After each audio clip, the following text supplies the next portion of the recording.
হরে কৃষ্ণ। কৃষ্ণ কথা ওই তপর্ণা চ্যানেলে আমার সকল বন্ধুদেরকে জানাই স্বাগত।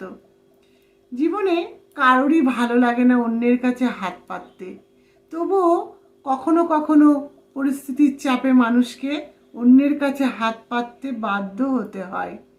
তাই কিছু কথা বলবো, এগুলো যদি মেনে চলতে পারেন তাহলে কখনো কারোর কাছে হাত পাততে হবে না। কারণ কিছু মানুষ আছে সময়ের কাজ সময়ে করে না, পরে আফসোস করে, কিন্তু সময়কে আমরা কখনোই ফিরে পাবো না। তাই সব সময় যে সময়ের কাজ সেই সময় আমাদের করা উচিত।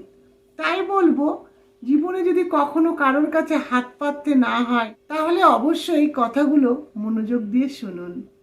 প্রথমত হলো বলছে বিলাসিতা বর্জন করতে হবে, কারণ যার যেমন সামর্থ্য তাকে সেই মতোই চলতে হবে।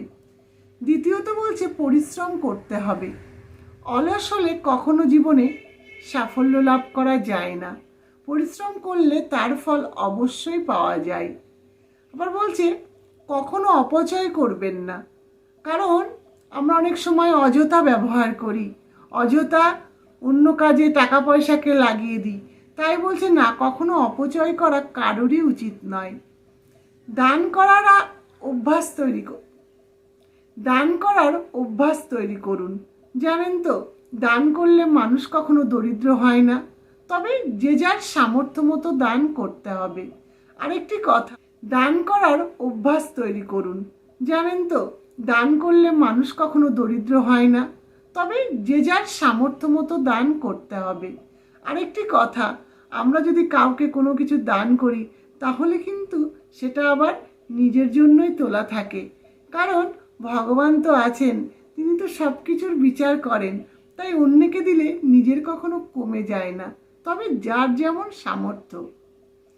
তারপর পঞ্চমত বলছে প্রয়োজন ছাড়া টাকা ধার করবেন না। আমরা অনেক সময় অপ্রয়োজনে কি করি, কারোর কাছ থেকে হয়তো টাকা নিলাম, তারপর তাকে যে শোধ করতে হবে সেটা আমাদের মাথায় থাকে না, কিন্তু যদি আমরা একবার দুবার নিই সেই টাকাটা কি হয়, যোগ করলে পরিমাণে বেড়ে যায়, যেটা আমাদের পরিশোধ করা খুবই কঠিন হয়ে যায়। তাই বলছে অযথা কখনো কারোর কাছ থেকে টাকা ধার করা উচিত নয়।